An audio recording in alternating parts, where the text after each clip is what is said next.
Et bonjour. Je savais pas exactement comment commencer cette vidéo, alors je vais être direct, on m'a perdu. Je suis quelqu'un qui se passionne très très vite et de façon très très intense.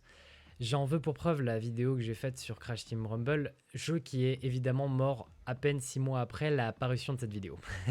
Repose en paix, petit jeu parti trop tôt. Et dans la lignée des nombreuses obsessions que j'ai pu avoir dans ma vie, l'un des facteurs communs était souvent l'art ou les travaux manuels. Ça fait un sacré moment que mon YouTube me propose des vidéos de diorama et de peinture sur figurines.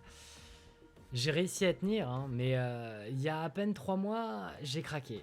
Je me suis acheté ma première boîte de Warhammer 40 000 avec tout le set pour commencer à peindre et je suis tombé complètement accro. Alors ça s'est pas fait d'un seul coup. J'ai eu la chance de me rendre compte qu'il y avait une boutique affiliée à Games Workshop près de chez moi. J'ai fait le déplacement et je me suis renseigné pour savoir un petit peu ce qu'ils proposaient et quel était le meilleur kit pour débutants. Après mon deuxième passage, je suis ressorti avec tout le kit pour pouvoir peindre. Après mon troisième passage, je suis ressorti avec une boîte de sets de débutants de Warhammer 40 000. Je vous ai dit que mes obsessions, elles allaient très vite. Mais ça n'est pas le sujet de la vidéo. Aujourd'hui, j'aimerais vous parler de Kill Team.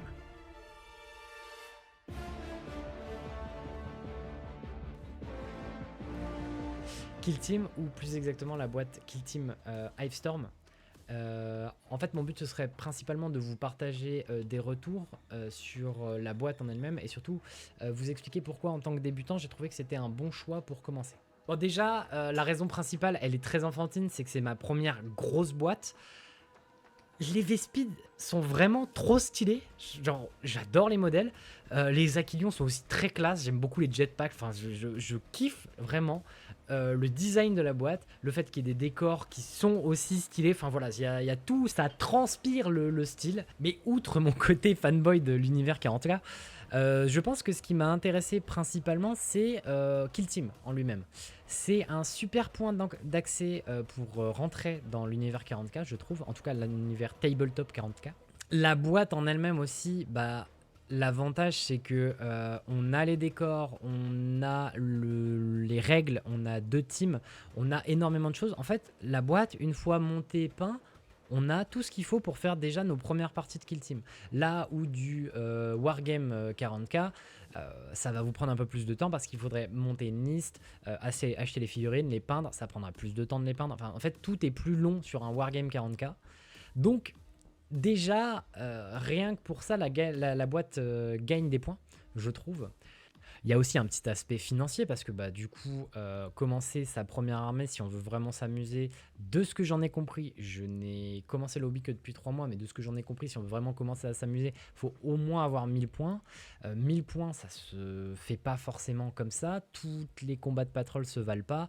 Enfin, enfin, vraiment, quand on veut commencer la partie Wargame, je trouve que c'est beaucoup moins accessible que justement Kill Team, dont tous les assets peuvent être réutilisés plus tard quand on voudra faire du wargame. Donc ça permet déjà d'avoir un jeu wargame, même si c'est de l'escarmouche, un peu quasiment jouable à sortie de la boîte, quoi. Du coup, ce qui m'a plu aussi dans Kill Team, c'est vraiment ce côté débutant friendly. Le jeu est ultra accessible, les règles sont pas si compliquées que ça donne un bon avant-goût de ce qu'on risque de faire quand on jouera au Wargame Warhammer. Tout en étant en lui-même un jeu à part entière. Il a ses complexités et il a son côté très tactique qui devient ultra intéressant quand on est en face d'une personne qui a envie de jouer un peu sérieux, au même niveau de jeu que nous, quoi. C'est vraiment très plaisant. C'est beaucoup plus facile à prendre en main, je trouve tout de même, parce qu'il n'y a pas ce système de armée complète à faire par rapport à un système de points, une liste à déterminer à partir de son codex. Là, c'est du quasiment clé en main, d'autant plus avec la boîte.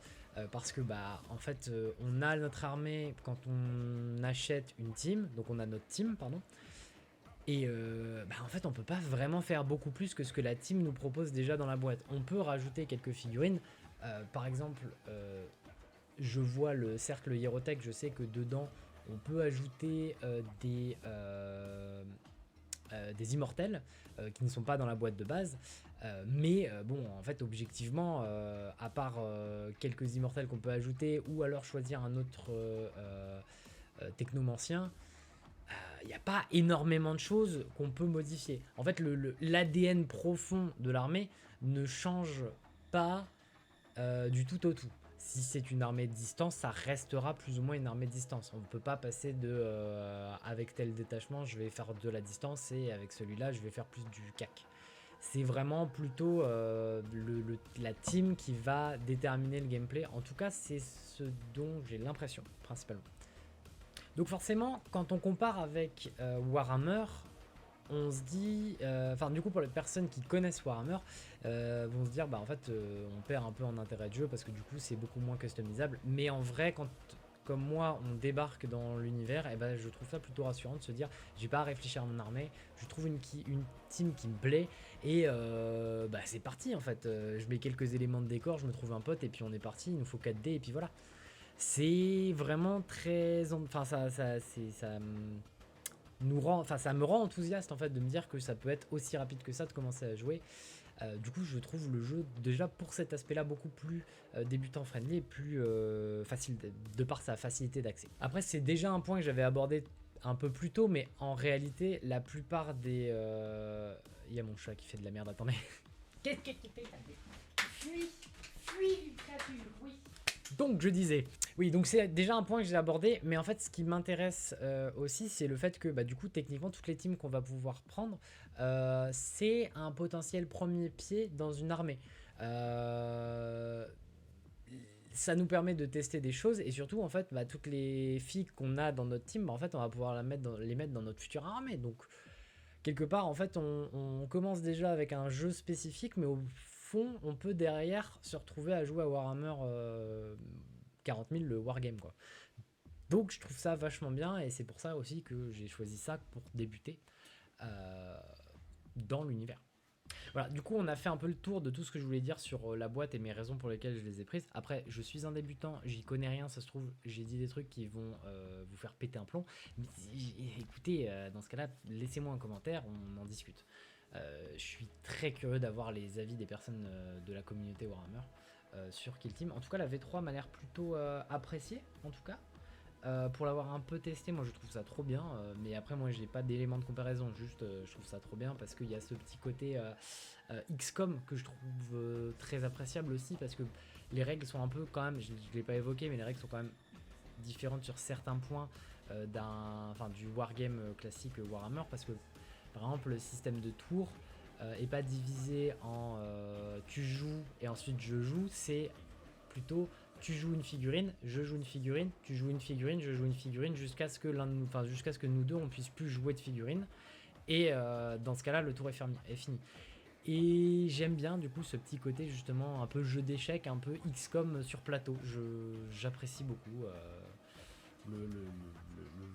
J'apprécie beaucoup l'idée en fait. Ça me plaît beaucoup. Du coup maintenant on va pouvoir faire un petit tour d'horizon de ce qu'il y a exactement dans la boîte. En détaillant point par point chaque élément qui la constitue.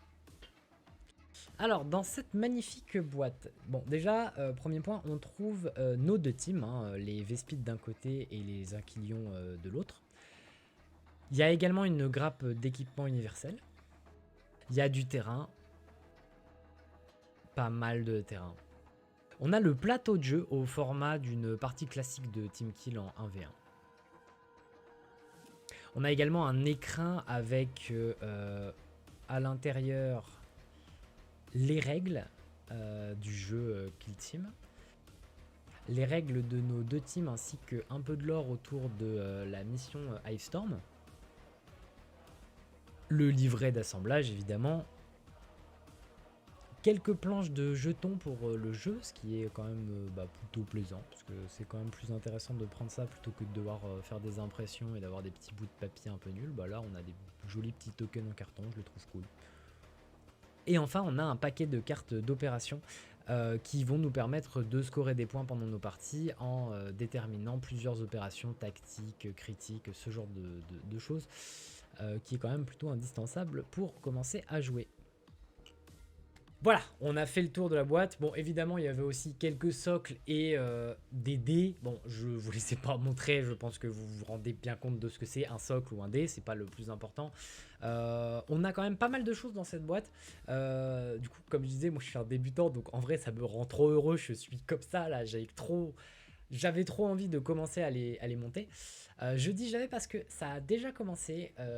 J'en ai monté une bonne partie. J'ai fait tout ça en stream sur Twitch. Je vous invite à, si ça vous intéresse, venir me rejoindre le mardi et le jeudi où je fais du montage et de la peinture en stream. J'avance donc là, dans le cas présent, la boîte Hivestorm, mais j'ai également quelques petits projets de peinture pour une future armée 40K qui est un projet de longue date et que j'ai très envie de faire et que je ferai en live en vous donnant aussi quelques informations sur la chaîne. Mais bon là, ça arrivera dans une autre vidéo. Donc voilà, j'ai fait un peu le tour de ce que je voulais vous montrer et ce dont je voulais vous parler. Moi, mon but là sur la chaîne, ça va pas être de faire que du 40K. Je veux pas que la chaîne devienne absolument du 40K. Ce qui me plaît particulièrement dans le hobby, c'est de peindre. Du coup, j'aimerais beaucoup parler principalement de peinture, de techniques de peinture que j'apprends au fur et à mesure. Là, j'ai beaucoup parlé de jeu parce que, comme dit, c'est ma première grosse boîte. J'avais très envie de la déballer, j'avais envie d'en parler. Ça va me donner plein de projets peinture, du coup. C'est ça qui aussi m'intéresse. Les Vespid, j'ai quelques idées de schéma, mais les Aquilions, je sais pas encore. Après ça, il y aura le suivi certainement de l'armée que je vais essayer de monter au fur et à mesure, donc petit à petit. Du coup, j'ai pas mal de petits projets sur cette chaîne.